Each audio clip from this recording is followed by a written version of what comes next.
Norm, what's up, man? How are you, buddy? V2 finale champion. Ta-da! I'm as shocked as everybody else. Oh, man.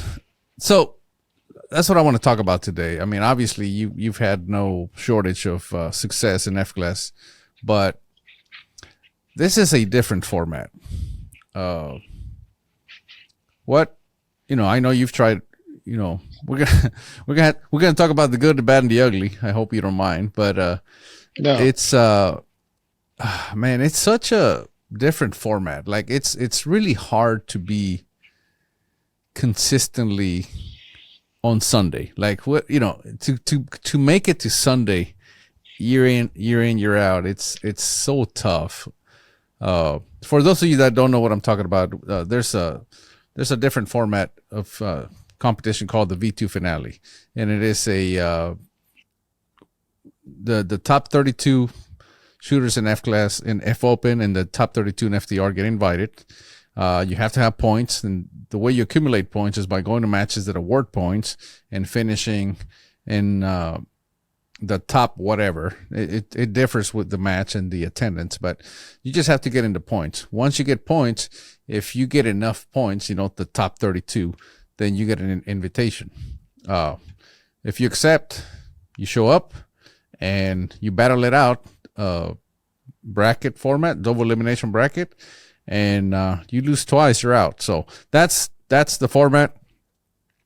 We just had our fourth year, and Norm won the F Open category. So I want to talk about the first year. Because I mean, this is a story that I often tell people, because the thing about the V2 finale is not an aggregate format. It's a you against your competitor, same target, same position on the range, alternating format, and you shot your behind off on day one. Were you ranked number one? What was your ranking on the first one? You were pretty high up. I don't remember. I don't know. Honestly, I don't remember. I don't even think, maybe 10, 15, somewhere around there. Okay. About the middle pack, probably. I guess. I remember it. It's been a minute. But I remember who I run into. So you went against Bill Kalaji. Yeah. And you shot a perfect score. As did Bill. So you shot a 75, and of course we use a 5-point system. That's typically would be a 150. This is a 75. So you shot a 75 with like 11 Vs, something along. Yeah, something like that. I think he got me by one V on that one, and then of course we went to the second match. We both shot clean again. We were the only two guys to shoot clean first matches. And I don't remember exactly what the score was, but I know that he beat me by 5 X's, and then he just went on and annihilated everybody. So I didn't feel too terrible about that. Yeah. Bill's a good dude and that awesome shooter. Oh yeah, absolutely. But the thing about it is, right, it's luck of the draw in a way, because you mentioned that you guys were the only two that shot clean. So had you been paired up with anybody else, literally any of the other 30 competitors, you would have moved on, because possibly. Well, you shot clean. You were the only two that shot clean. Yeah. So if you shot clean, you would have moved on, but you didn't. I run into Buzzsaw Bill. So and that's the cool thing about this format. You can't just slide through this format. This ain't like shooting string fire, where you know what? I'm just going to be shoot smart, kind of safety up a little bit. You drop a couple points, you're still in it. In this format, you can't slide. There's no sliding. You got to just outright win and be on point for 2 matches, or 3 if it goes 3, right? yeah, and there's no there's no sliding. Doesn't matter what bracket you're in. You can't slide. There's no Creedmoor rule. You go until there's a winner and there's a loser. Yeah, and there's just no sliding. Yeah. You Can't slide against anybody. Yeah. So you lost your very first match. Who did you go up Yep. against after that? I don't remember, honestly. Man, it's been a long time ago, seems like. F Class John. Oh, yeah, I remember that. Yeah. So you got F Class John, and then you went against Robin. You won that, and then you went against Brett Solomon, Yep, and that's where the party ended. it did.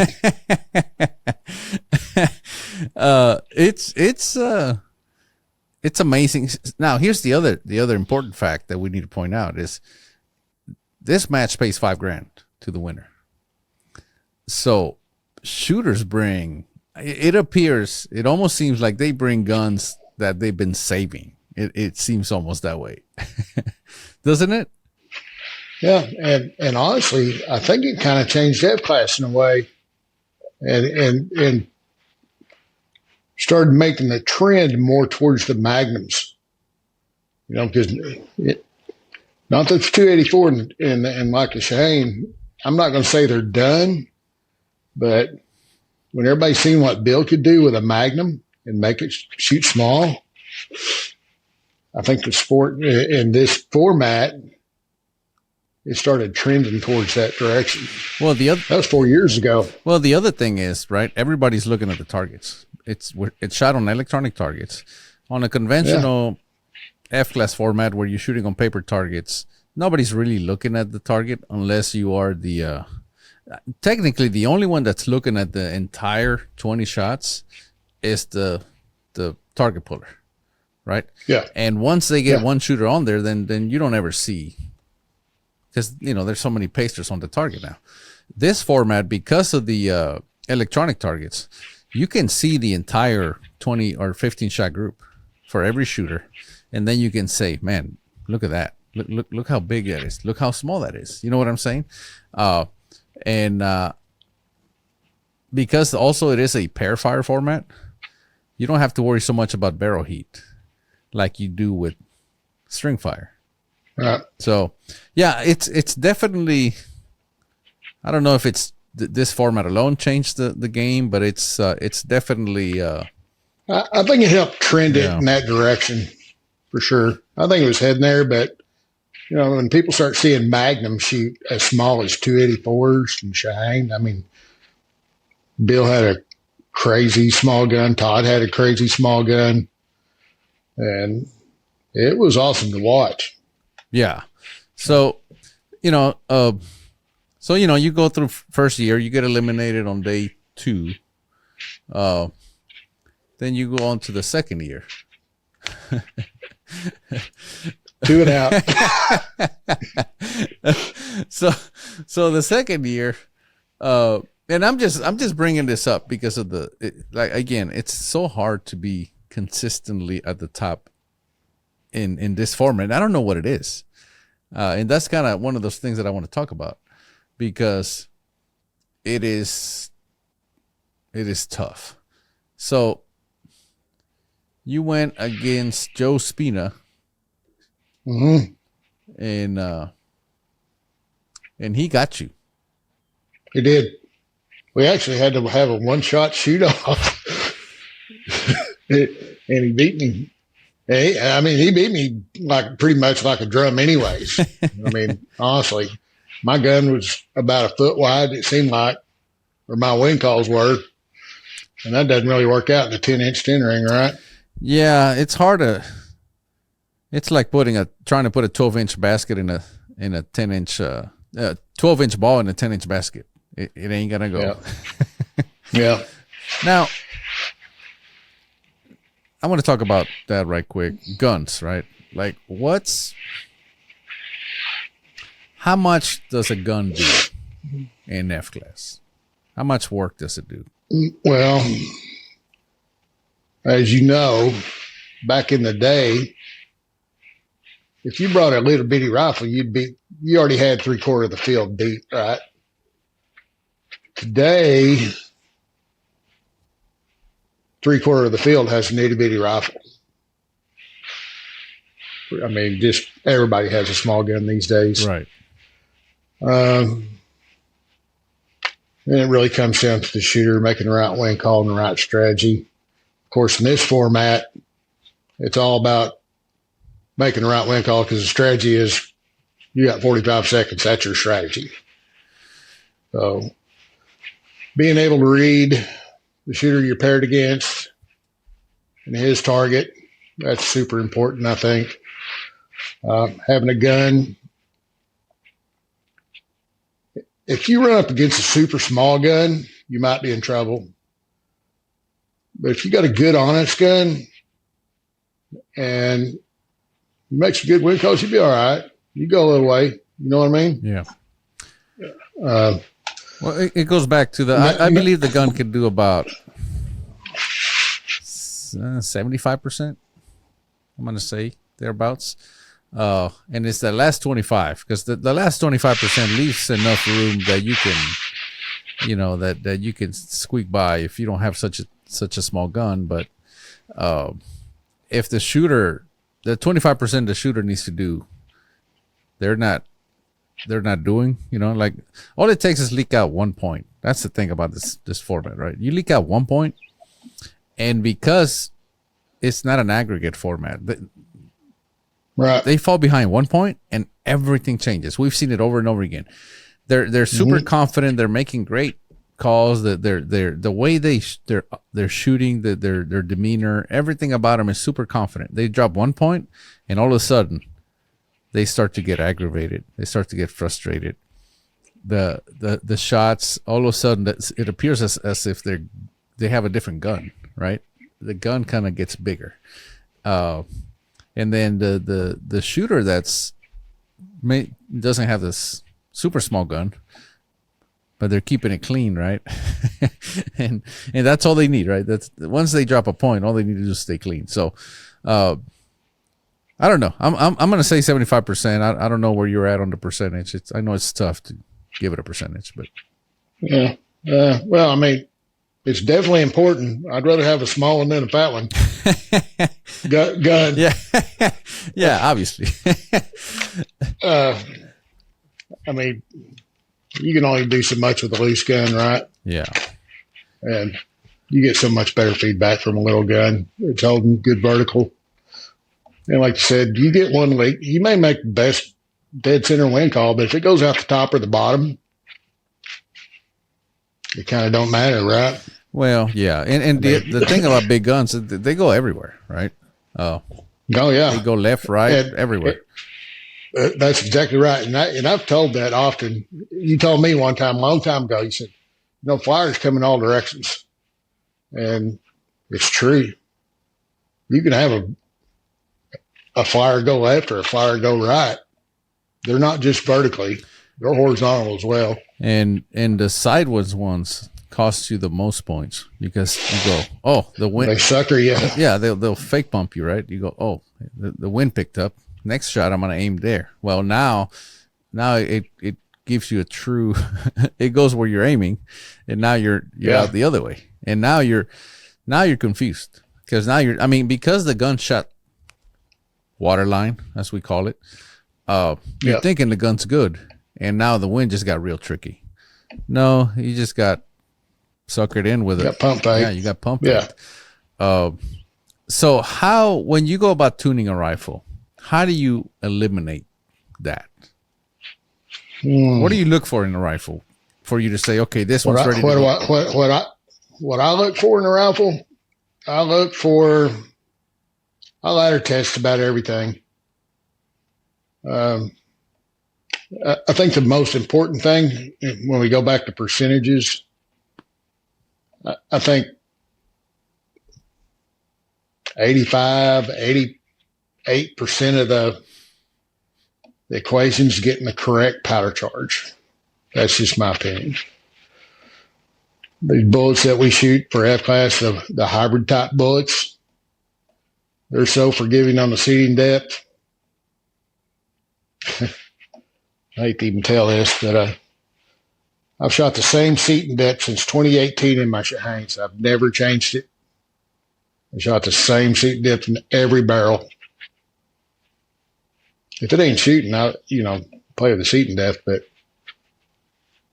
it's just I found a number after shooting the Shaheen a bunch, and it's just worked in every barrel. And it's not that complicated, in my opinion. We can make it a lot harder than it has to be. I do the same with my PRCW. But see, Right, it took some quite a bit. I'm on my 9th barrel, just so people understand. Right. This didn't just come like, oh, we'll just pick a number. No, I'm on my 9th barrel, and for the last 5, I've had the same seating depth. It took a while for me to find that one that was really happy, because there's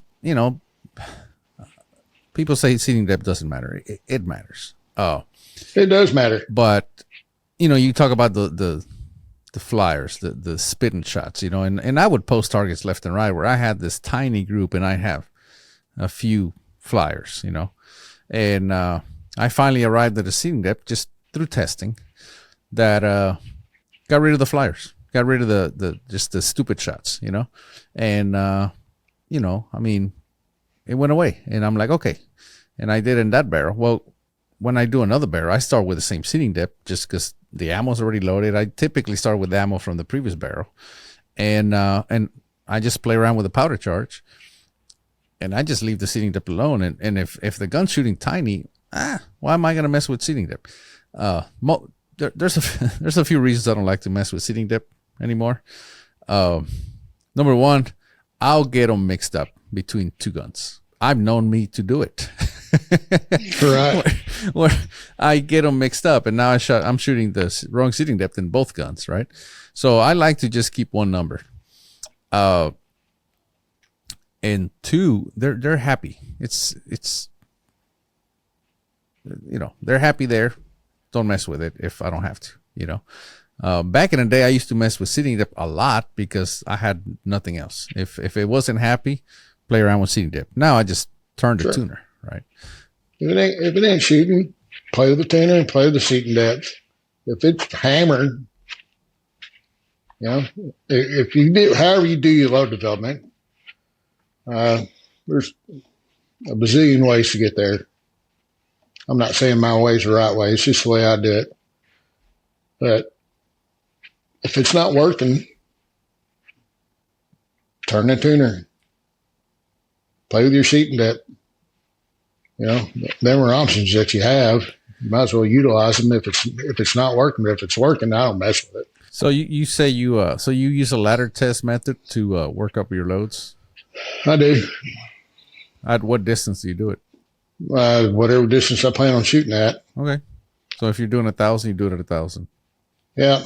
And what I've also learned is that may not be, man, we're going to go. So I'm a believer in positive compensation.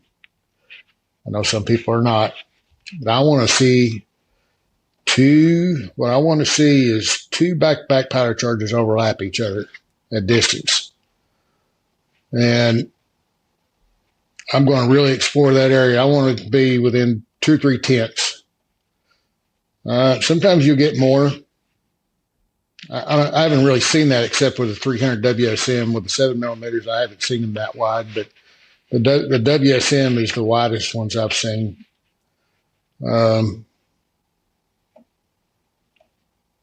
But with a lot of the powders that we have nowadays, they're so temperature stable, you can shoot them smaller nodes, and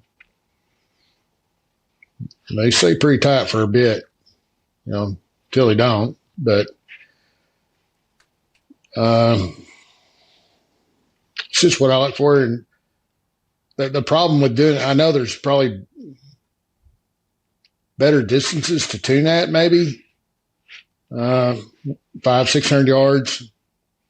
But the closer you get, to me, it seems like it's harder to see the positive compensation, and I think it really only works at the distance that you tune it at.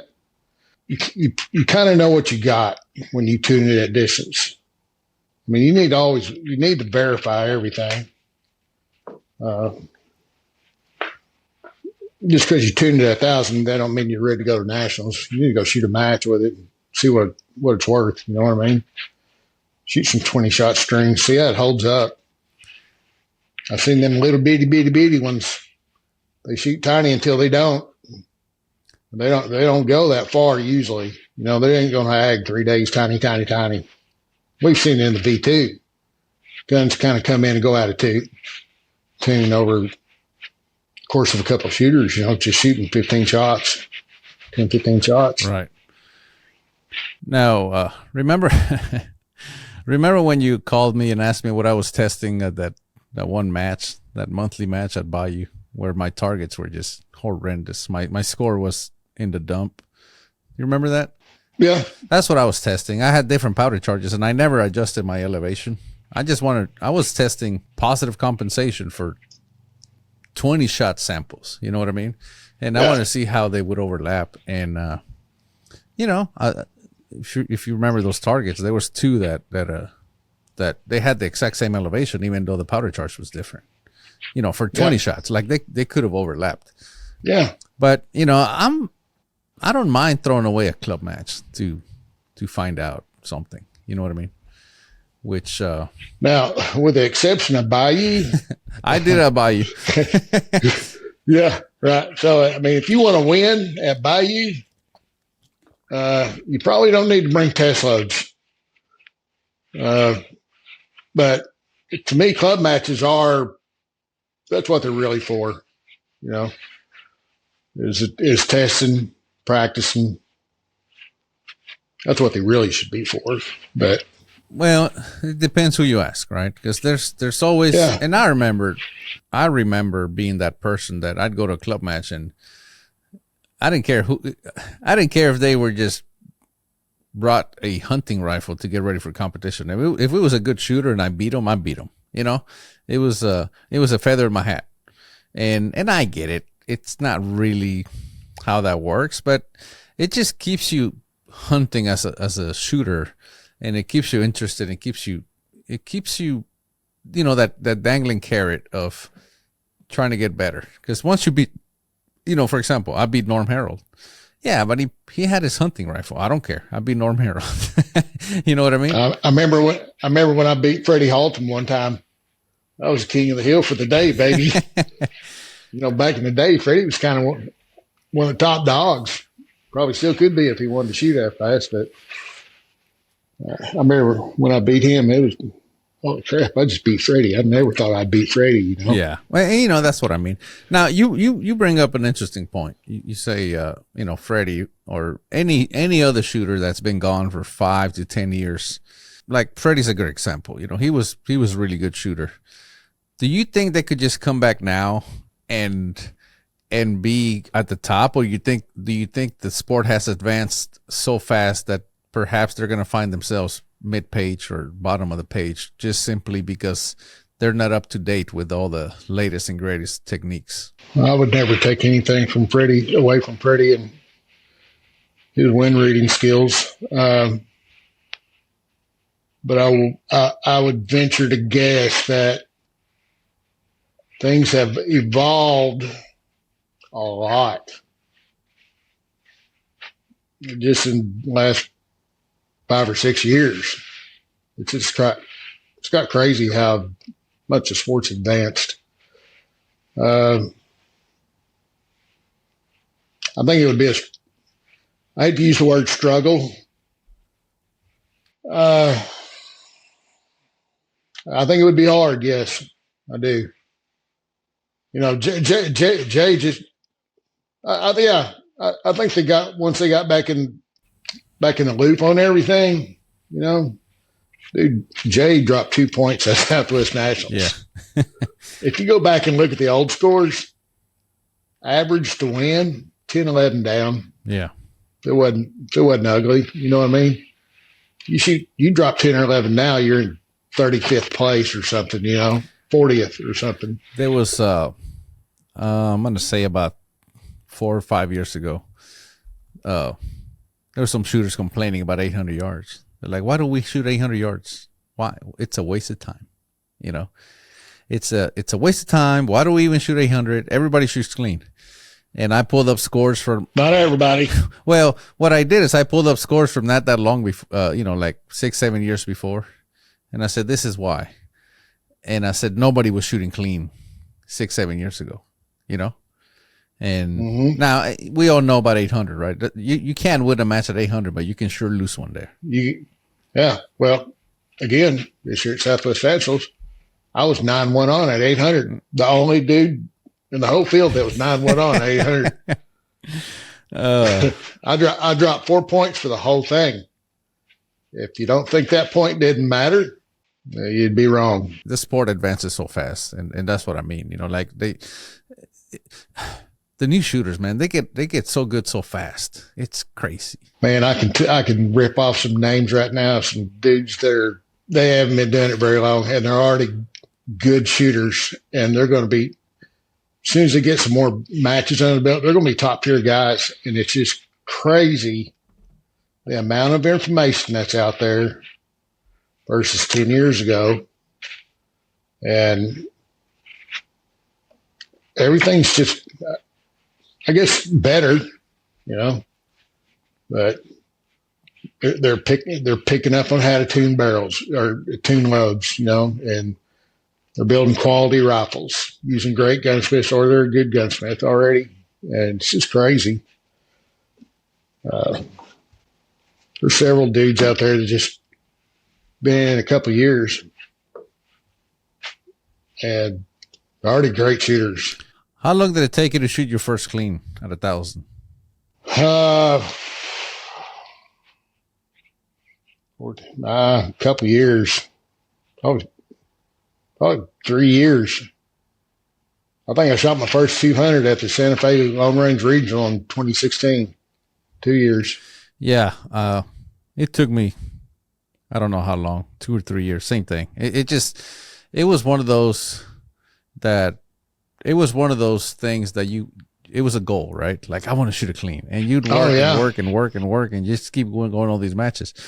And now you get a new shooter. They show up at second or third match they're shooting clean, and then now they're upset about the X count. Right. What's your buddy Jeremy? What's his last name? Baby Jesus. Yeah, Norris. He says Chuck Norris's kid. Yeah. He shows up down there at Bayou, and he never shot. It shot like 216. I'm like, 14. Crap. 14. Yeah. 14. Yeah, it was like some crazy good score. I'm like, good for you, dude. Yeah, it was. He's like, yeah. It was his first official 1,000-yard match. And yeah, shoots 214. I'm like, holy shit! It took me years to even see a 200. I think it was a 205. You know? Yeah. It's crazy. So, you know, Mike Downey, my mentor, when I started, he took me under his wing. He had the national record at the time. This is 2007, 8, 199.15. Nobody was shooting clean. The national record was at 199, right?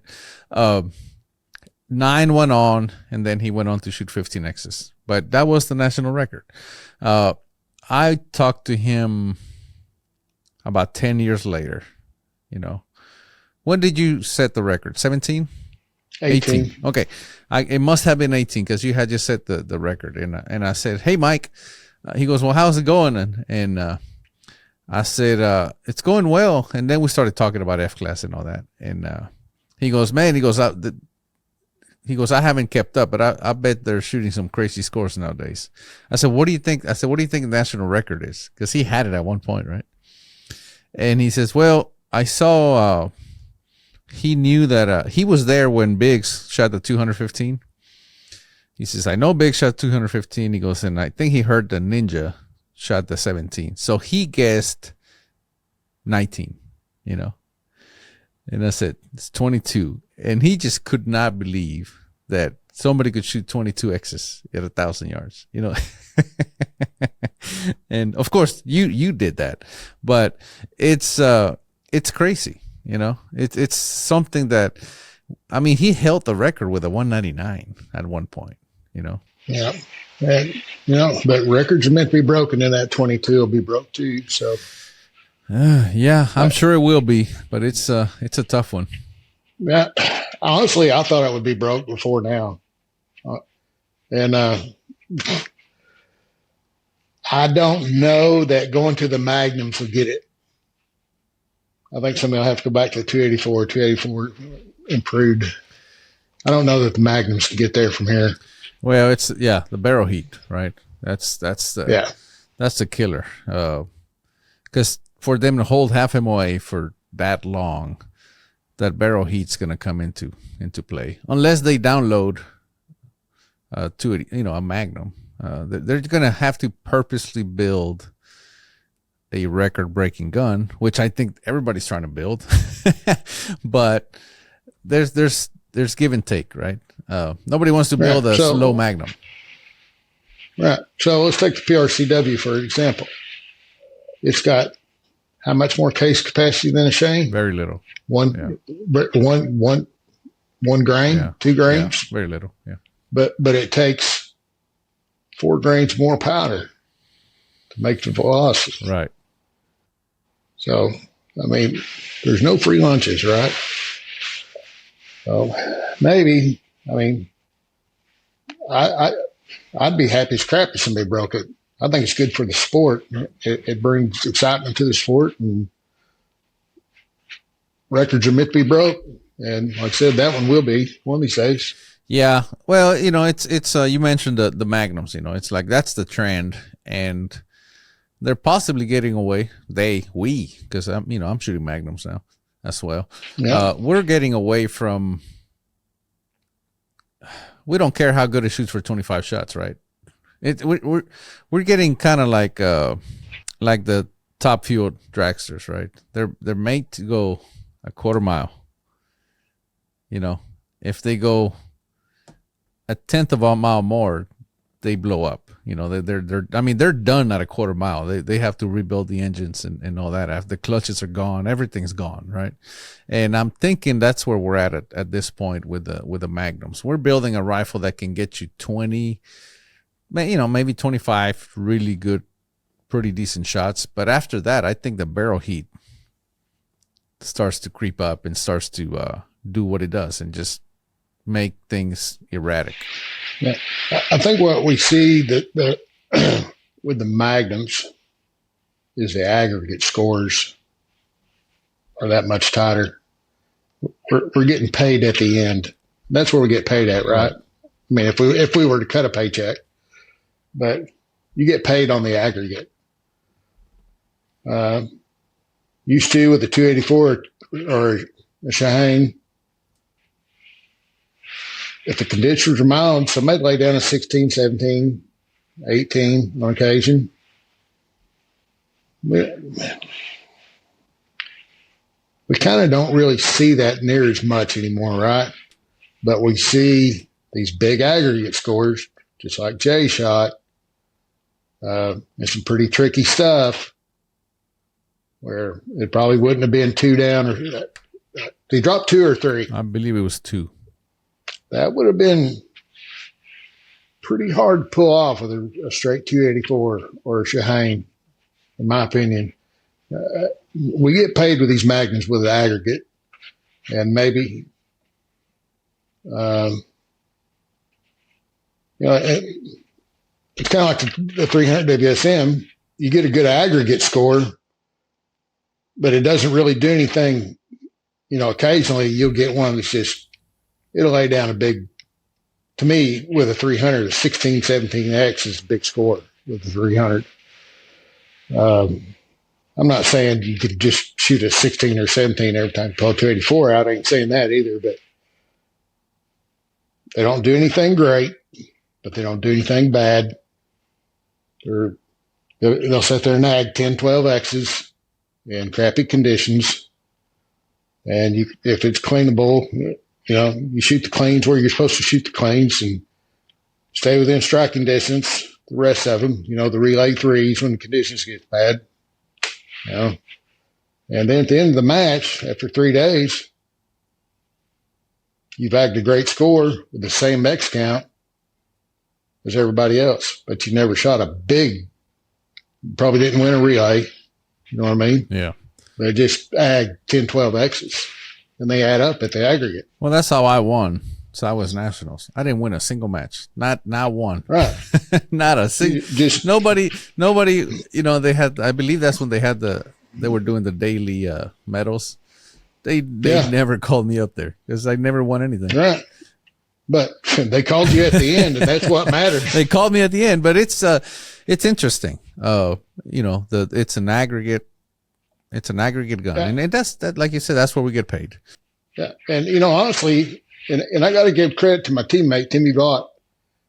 He changed the way that I looked at tuning rifles. Man, I could win a relay. If conditions are mild, I could lay down a pretty good score sometimes. 16, 17. 22. Yeah, I did that once. But by the end of the day, that gun had done fell off, right? It was a great first relay gun, but it was a crappy third relay gun. And I was looking at what he was doing, and obviously we're teammates and we share everything. I'm like having a pretty serious conversation about this stuff, and he's like, I started to see his viewpoint a little more, and I was like, man, that makes a lot of sense. Why not try to get paid on the aggregate end instead of day one? Day one don't mean shit, really, right? The only thing it means anything is day three when we get our report cards. So shoot for the aggregate instead of the daily medals.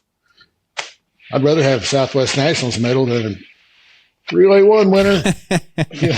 Yeah. Right? Yeah. No, I get it. It's all about the ag. It's all about that's what we do. That's and I think sport.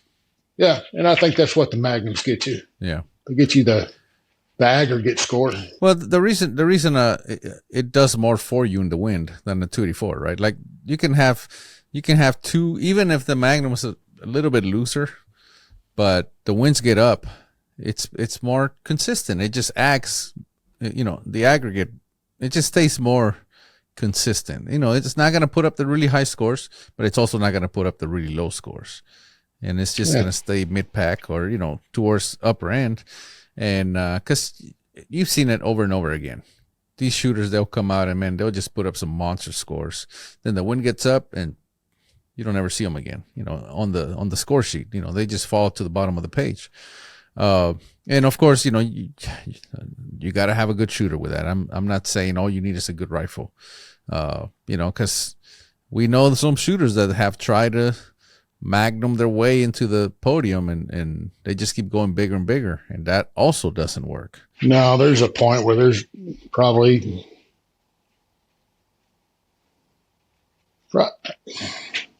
see anymore. You got to be careful what you say, because as soon as you say, well, there just comes the point of diminishing returns, then Joe Blow shows up with a 300 Norma shooting 245s and murders everybody. Yeah. You know what I mean? And then that's the start of another.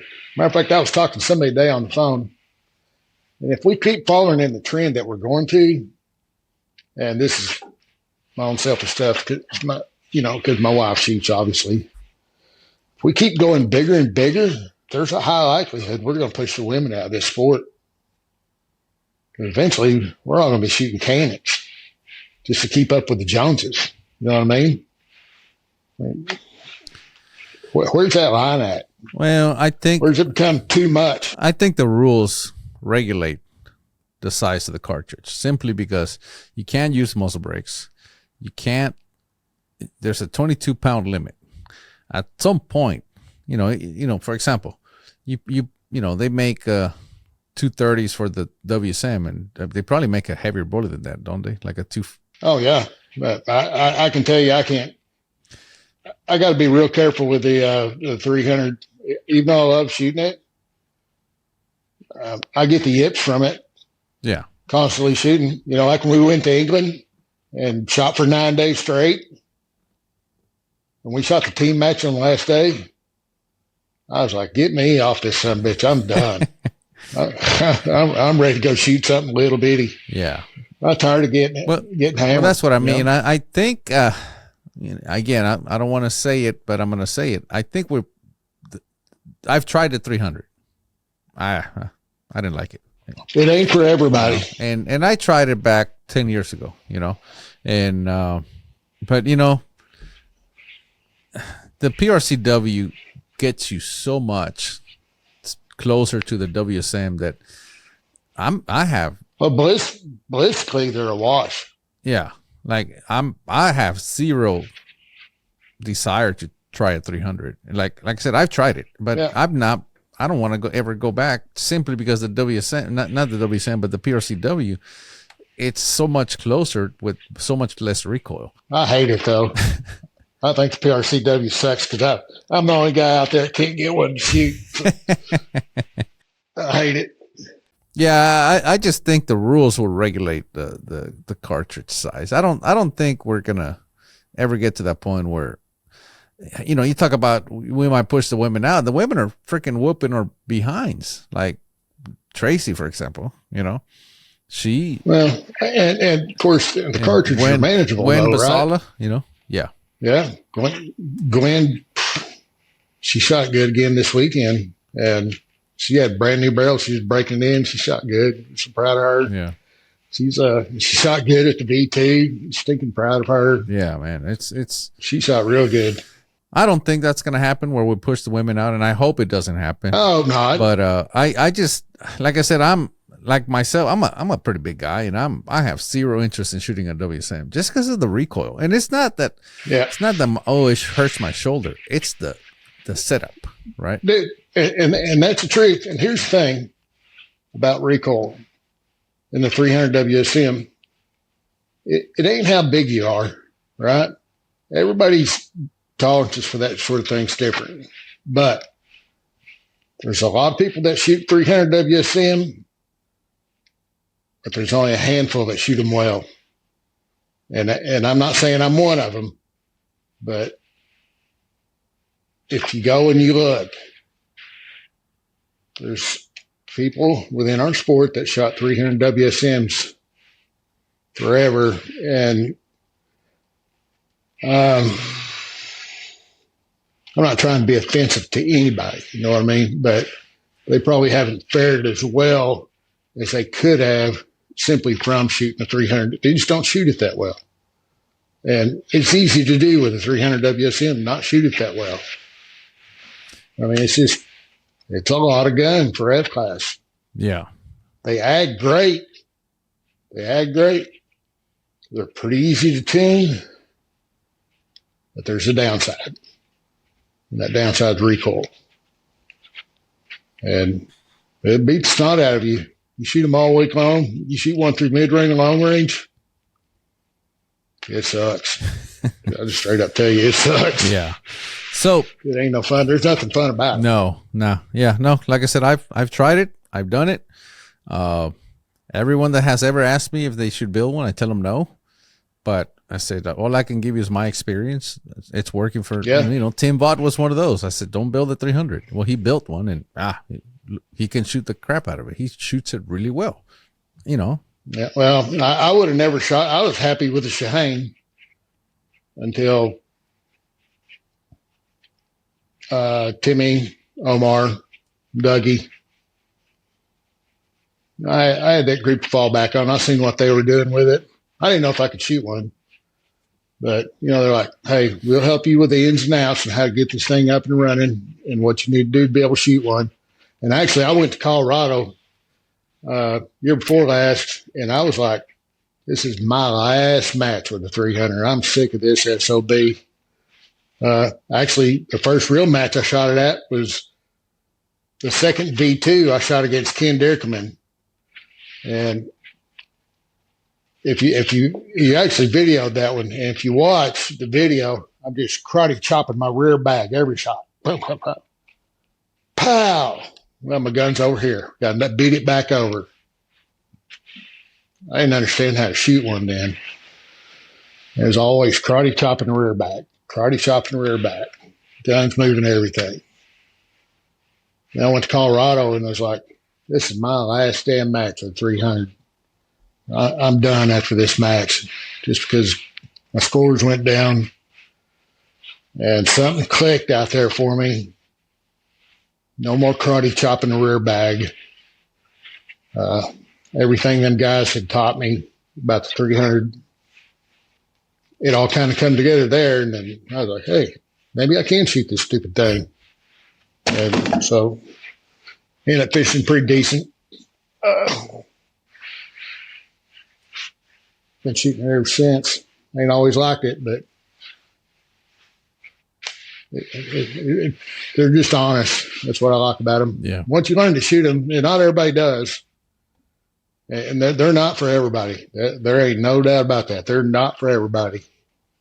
And I'm like you, people say, should I buy one or should I build one? It's like, going and shooting one for 5 or 6, 7 shots for somebody else's gun is not the same as getting beat up for a week by one. It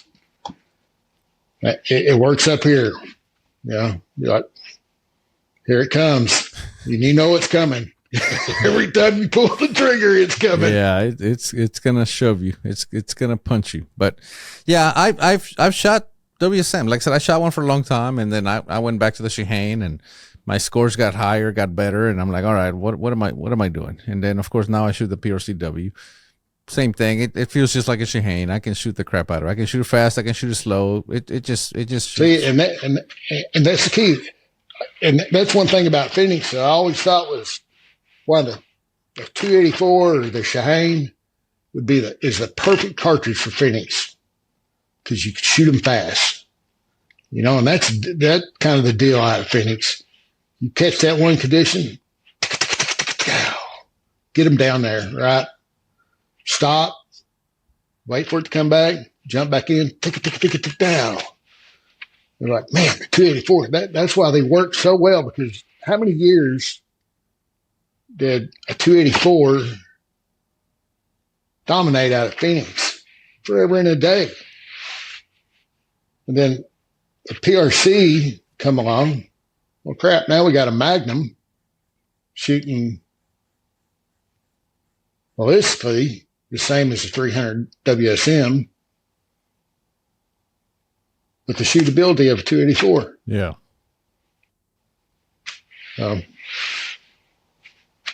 Win-win, right? Yeah, exactly. Yeah, it's going to ag a little better. It may not pile up the X's, but that's a speculation on my part, but just what I think I've seen. But it's super shootable. It ags great.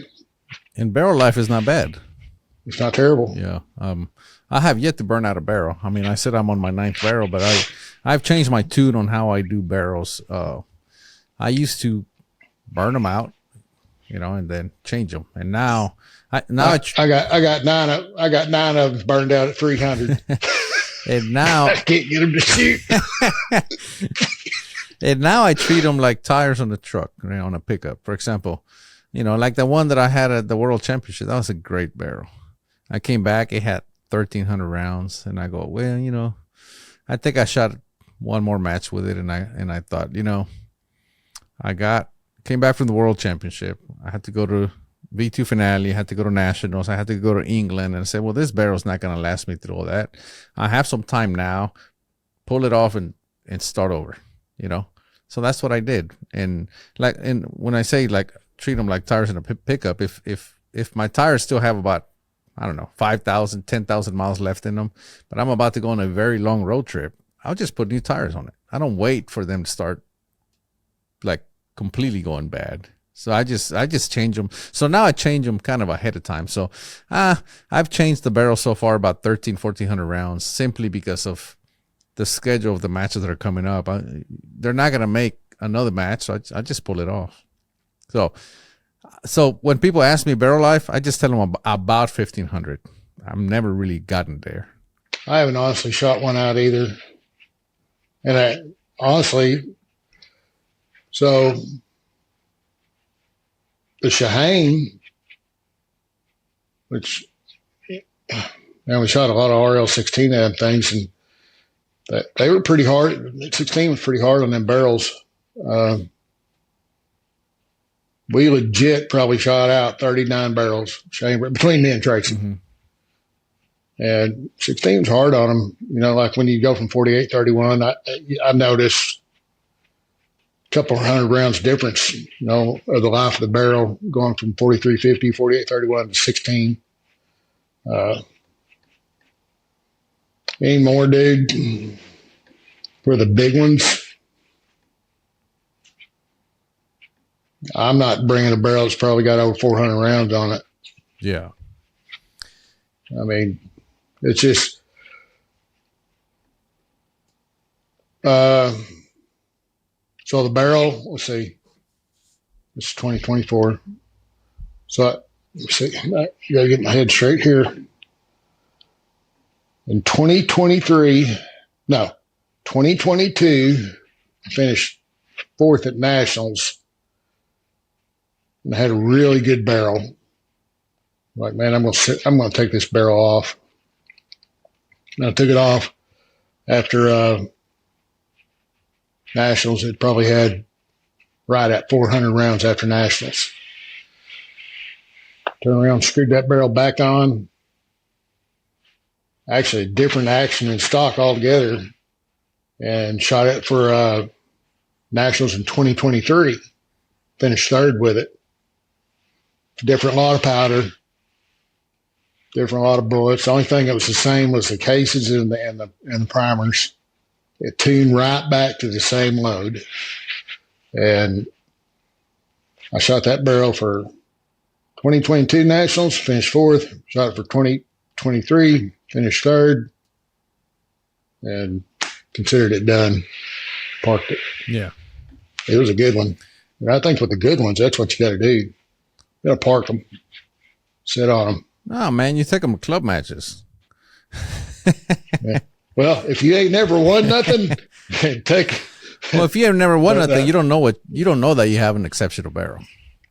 Number one. So, yeah. So the barrel that I won Nationals with in 2018 and set the record with, I shot it at Louisiana, mid-range state championship. I set an ag record with it, and I won the Louisiana mid-range. I took a TSRA and finished 3rd. I shot that son of a bitch everywhere I went. I hadn't won nothing. I was like, there'll be more of these, but there's really not. So, it's worth something to go win something, when you're first starting out, really. These barrels, I know we've talked about this, and I've asked barrel makers about this, and it's like, what makes them different? What makes one better than the other? John Myers had an interesting theory. He thinks, because they're not all perfectly straight, right? John Myers' theory was that every so often they just happen to clock to where the vibrations they work. You know what I mean? Like, but you talk about how you screw in on the different action, different everything, and technically they shouldn't clock the same, but it's possibly that they did, so that was his theory, and he did tell me his. Yeah, but even with that, the fire control's got to be slightly different, right? Yeah, well, yeah, but we're talking about barrel, and he talked about how he just believed that it was all in the clocking of the barrel, and okay. We've heard a lot of gunsmiths talk about clocking the barrel, but they just point it up or point it down, and who knows, right? I mean, it's like a tuner, right? What makes a tuner work? Well, they mess with harmonics, right? And John Myers believes that there's a certain happy place for clocking a barrel where the harmonics just happen to fall in a really happy place that they just shoot really good. He thinks the manufacturing process is so good or so consistent that they're all good barrels. It's just how they fall. Once you screw it on, it gets chambered and all that. How it clocks that, I don't know. It's just an interesting theory. Let me ask you. Yeah, and I'm not one to disagree with it because I don't know. I'd love to be able to look at one and say, "Oh, that's a Hummer." Man, what kind of competitive advantage that would be? Yeah. Let me ask you a question. When's the last time you've had a bad barrel? It's been a long time, but yeah. bad barrels is not what worries me. Bad barrels are easy. I just get rid of them. It's the good barrels. Yeah, but when's the last time you had one? Well, you have to define bad, right? Because the bad has changed as the more I progressed. Bad has changed, or bad has evolved. So, by the typical definition of bad, I'm going to say 10 years. By my new definition of bad, about a year and a half, 2 years. I had a barrel that it was okay. It would shoot cleans, but I really had to work hard. Now a lot of people would call that a good barrel. I call it a good barrel. You can't win with it, and those are ones I don't like. The good barrels, the good barrels are the ones I don't like because it's really hard to pull them off because they're shooting clean, but they're not really gonna win you anything. They're just gonna keep you in the hunt. So the worst barrels are the good barrels. Because the bad one, you pull it off. The really good ones, you can really spot. You spot them right away. The good ones, you just think it needs a little more. Maybe change the powder charge. Maybe change the sitting depth. Maybe a different tuner setting. Maybe the firing control. Maybe they're like that horizontal flyer. Yeah. They pump fake you. Yeah. They sucker you in. He's like, oh, well, that looks pretty good. Let me take this to a match. Relay 1's good. Relay 2. I'm like, oh, shit, I'm starting to have to work for it. Relay 3, this thing's garbage. Well, let me go home and fix it. Well, the problem is like, oh, man, the wind really got me there, right? Because by the time Relay 3 rolls around, and a lot of times it's just the barrel.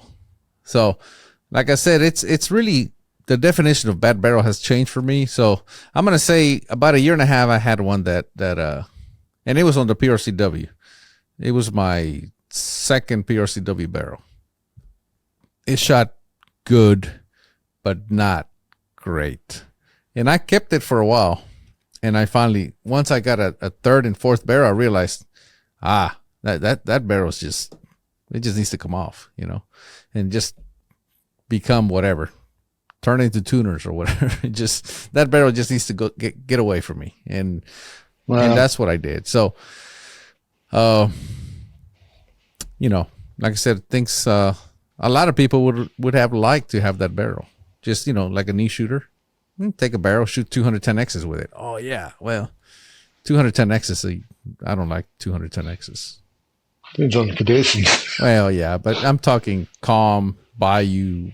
Oh, yeah. Bayou Rifle Club, very nice conditions where you can just hold center the whole time. And you, oh, yeah, you'll get monkey stomped with that. Yeah, and that's what I mean, like. Now, so V2 Finale. Back to V2 Finale. You this year, you ran through the field. What was the difference between this year and the other years? I can tell you the first year, I was pretty excited, and I run into Bill Clogie, and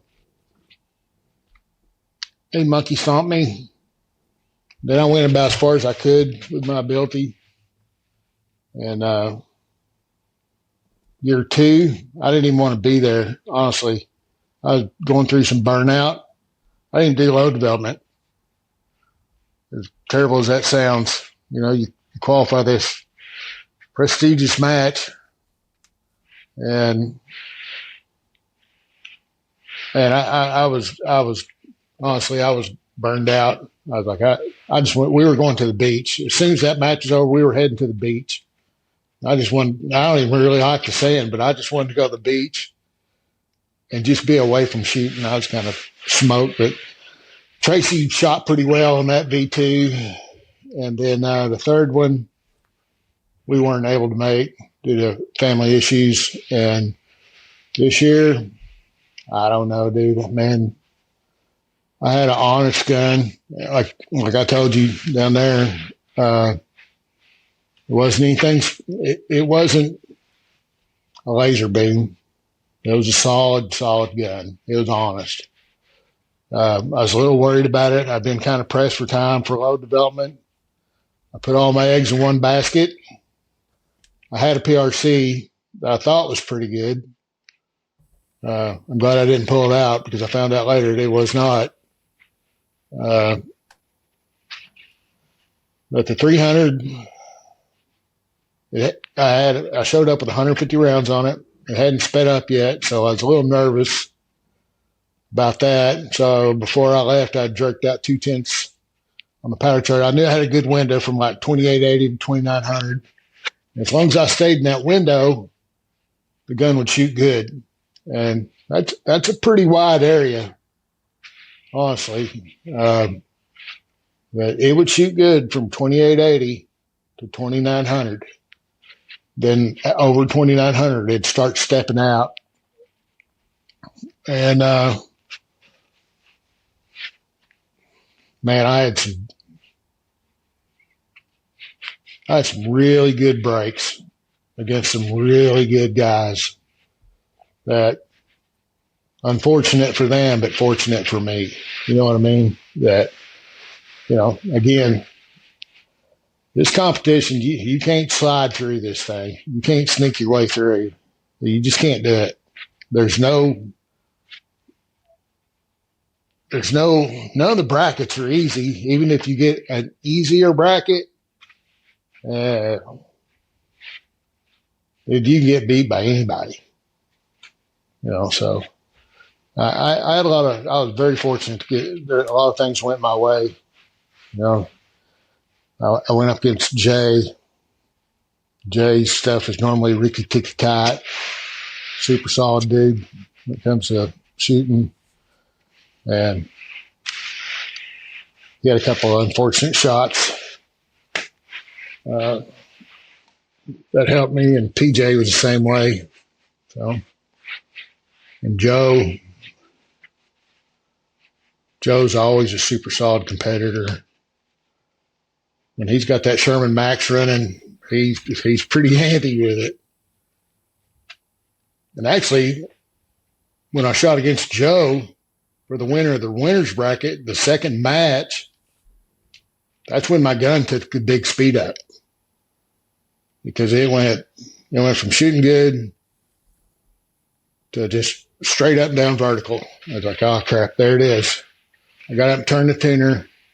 I think I had one shot left. Got up and turned it and shot a V. It's like, at this time, you were running through the field in the other bracket, and your stuff was like little bitty. And talking to my teammates, we all thought that I was probably going to face you in the finals because your gun was really super tiny and you're just murdering people left and right. And I was like, well, I think my gun sped up. And let's run over here. It's funny because all my teammates hover around me like it's a NASCAR pit stop, like, let's get this thing going. So we run over to the 100-yard range. I shot 5 rounds to it. They were 29-15, 29-20. So it took the big jump. And so we were like, you need to scrub it. Try to jerk some velocity out of it, get it back down below 2,900. And that's what I did. I scrubbed it. And I guess in the meantime, y'all are still shooting. And I said the first shot ought to be in the upper 2870s. It was 2878. The next shot was 2895. I was like, oh, shit, that ain't good. I shot 2 more, and it went 2900, 2903. And I'm like, I ain't shooting no more. Because then it run out of my node, and it would probably shoot really small back on up around 2920. But that in-between spot, it was just ugly. And that's where I was stuck. And that's where I ended up shooting against Joe at. And he just warped me like a damn redhead stepchild in that first match. Just beat the snot clean out of me. And then the 5-shot deal, I shot a V and a 10 or a 5. He shot a 5 and a 4. And I shot a V out, or a 4 out the top. I was like, holy crap. He shot another 4. And I missed a wind call and shot a 4. And the last shot, I'm like, man, I need to shoot a V here. And I'm looking at it and I'm like, it's not a 3. And I would have bet money when I pulled the trigger, it was going to go right in the middle of the V. It was a 4 downwind. And I was like, well, it wasn't a 2.5 either. Actually, it should have been like a 3.5. Wow. And I was like, God, you suck. And then Joe shoots and he lands right on top of me. Mm. And I asked him, I said, Joe, what did you shoot that for? He said, 2.5. That's what it looked like, dude.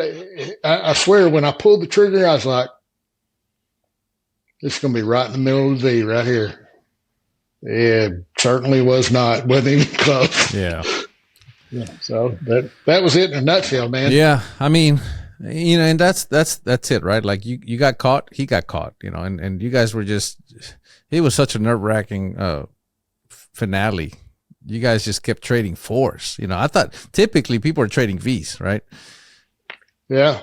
Well, see, and, you know, the people that never shoot by you, if you think that's a cupcake range, yes, they shoot some good scores down there. Come on down. It's not as cupcake as everybody thinks it is. Yeah. You can get it handed to you down there. And, man, it was hard to read. And TSRA, I struggled to see it, dude. You seen it. It just murders us all, right? And I struggled to even see it. I was like, I'm not even seeing it. And that's the way it was that last day. And, you know, me and Joe's good friends, and we've talked about it a couple times since then on the phone. It was just hard to see. You know, it's hard to read. I mean, you could see it, but assigning a number to it was the hard part, right? So, yeah, it is what it is. Yeah, it's just one of them ranges. It's great when it's great, and when it's hard, it's a mother. Yeah, it sure is. It is and you know, that's why the V2 finale went there. It's a very tough range. It's easy to get to, right? But places to stay, food, amenities around, second to none. But Phoenix. But my goodness, I mean, if you can shoot well there, you can shoot well anywhere. Well, I think them guys down there have proven that. Yeah, there's so many good dudes down there. It's crazy. Yeah. Yeah, I mean, I just didn't have enough to get to the finale. I was one, you know, I mean, you saw how it shook out, but it just, and that goes back to preparation. I didn't bring enough good ammo. I just, you know, with all the filming and everything I had to do, I was like, there's no way I'm going to I don't even need to worry about Sunday. You know what I mean? I'm going to be so busy and, you know, I got to Sunday, and then that's when I started realizing, crap, I got enough ammo to get. So I counted up the ammo in the morning, and I thought, all right, I gotta dispatch Matt Basala in 2. That's gonna give me a chance. And it took me 3 matches to get rid of him, which that made me 10 rounds short. So when I went against Joe, that's the first one was good, and then after that it was just junk ammo, like stuff that was labeled Fowlers and junk ammo, you know. And it's just what you try to do to get there, right? Yeah. I mean, but it wasn't meant to be. That's all I guess. No, and you can never count anybody out. You know, going into that thing saying, "Well, I got to put Matt out in 2." That's a pretty tall order right there. No, that's what I mean. You know, like when I saw that, I'm like, I gotta get rid of this guy in 2. It was, I knew it wasn't gonna be easy. You know what I mean? Like, hell, I don't know. I knew I was gonna take him out. No, I'm looking right at you, Matt.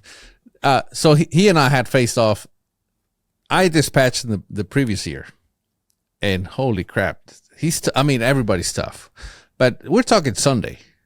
That means he's been beating a lot of people. I've been beating a lot of people. Right now, this is Sunday. Like, if you get to Sunday, if you're there on Sunday, you've done something. Yeah.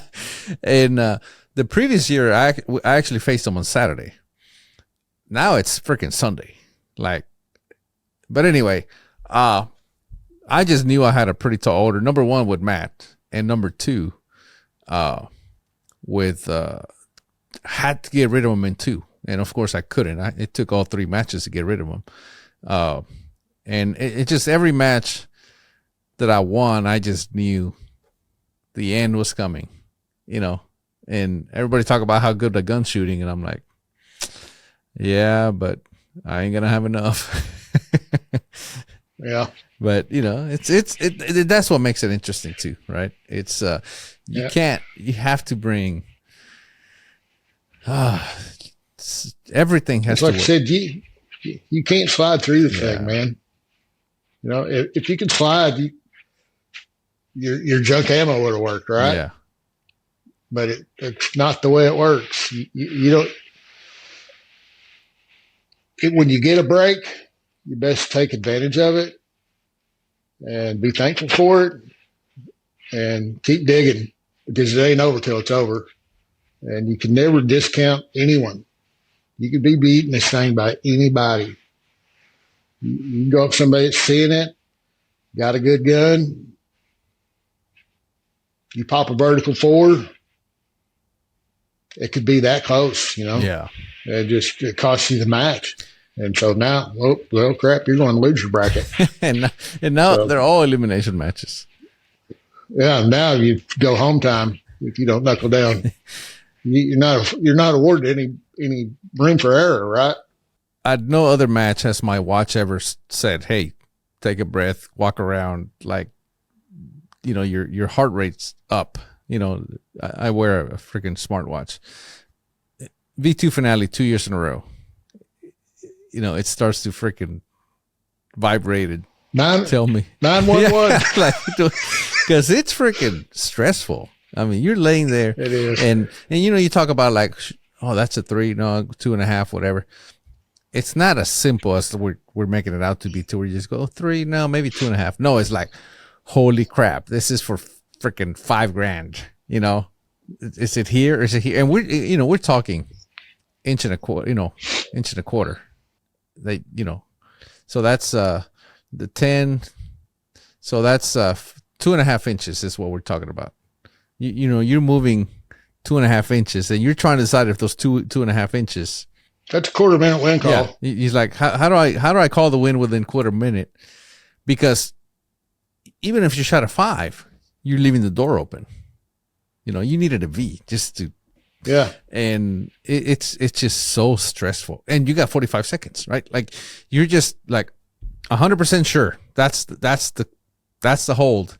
And you go to squeeze off, and then you see something change. The mirage, the flags, and then you go, holy crap, what is it now? Did it pick up? Did it slow down? It's stressful. Yeah. It's like, do I trust? Because you're fixing to make it. So you made this call in your head, then you see something, and you're like, oh crap, do I shoot my call or do I trust what I'm seeing? I got burned on that a couple times. Yeah. I'm like, oh man, I seen it let up. And I seen it let up. It's like, no, I'm shooting my call. I should have shot with a thought, seen it let up. You know what I mean? It's just like. But I've also seen it go the other way. What's that? I've also seen it go the other way, where you go, oh, it lit up, I better move in, and you move in, and then you put it upwind, or yeah, or downwind.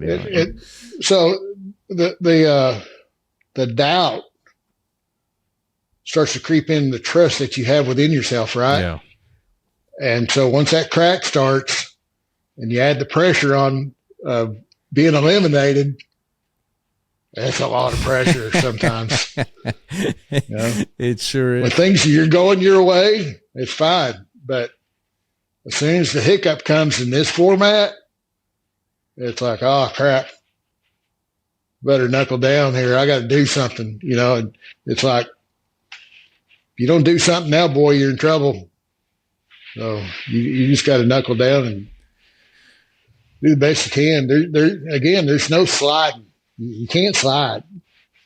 Yeah, well, I'll drop a couple. I'll still be within striking distance. No, don't work like that. It ain't nothing like string firing. Yeah. It's good stuff. And the cool thing is it's getting kicked off around the world, right? Yeah. The V2 stuff. Yep. Yeah. Australia's doing it. South Africa's doing it. There's a few others talking about doing it. Canada's doing it, right? Well, we included Canada in ours. So yeah. So I don't know, man. You know what's next, right? Yeah. We can have a hopefully soon a V2 World Championship, possibly. Yeah. And now you got to face people. You got to face like literally the best shooters in the world in a pair fire elimination bracket. Well, I think they're all in the United States. Oh, I don't know. That's the thing, right? We got to find out. I'm just trying to get them guys riled up and going when we go there in September. I know. But it's interesting, man. It's interesting how the game has changed over the years. Oh, absolutely. Dude, it's a fun match too. I mean, it is stressful. Everybody puts their best foot forward, and just when they're shooting, and the camaraderie of it, and just the friendship and everything. It's cool. It's fun, man. Yeah. There ain't a lot of people, just check your ego at the door and have a good time. Let the best man win. 100%. That's what I say. I agree. All right, Norm. Thank you for doing this, and again, congratulations on winning the V2 finale. That's no small feat for sure. I appreciate it. Thank you. All right, man. Take care. Have a good one. You too.